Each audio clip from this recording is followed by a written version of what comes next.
Արցախյան պատերազմի հետևանքով շուրջ 400 ազատամարտիկ համարվում է անհայտ կորած։ Նրանցից մի մասը գտնվում է գերության մեջ, մյուսների աճյունները մնացել են հակառակորդի սահմաններում։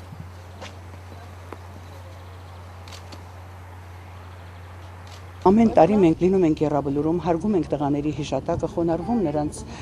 հոգիների առջև, քանի որ նախշիրիմներ չունեն։ 16-ամյա Վրեժին Արցախի պաշտպանությանն ուղարկած այս մայրը որդուց վերջին լուրը ստացել է 92 թվականի ամռանը Մարտակերտի պաշտպանության օրերին։ 19 տարիների ընթացքում մենք անընդհատ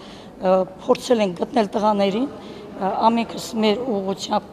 Կարմիր խաչի նախարարության եւ այլը, բայց ոչ մի պատասխան չունենք, մինչեւ որ այդ վերջի անգամ դուրս եկավ այդ դիսկերը, որոնք մենք տեսանք մեր տղաները հերոսաբար ընկել են մարտի դաշտում։ Հիմա հույս ունենք,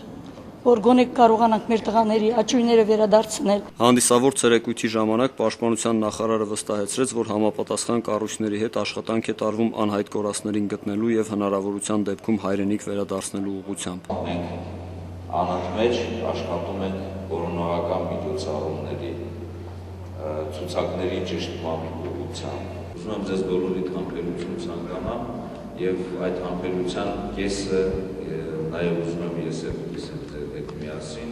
համբերությամբ լծվենք եւ սպասենք։ Դա աստված որ գոնե յուրաքանչյուր տարի մենք անznավորություն հետ վերադառնանք։ Հակոբ Կարապետյան, Արամ Մնացականյան, IPF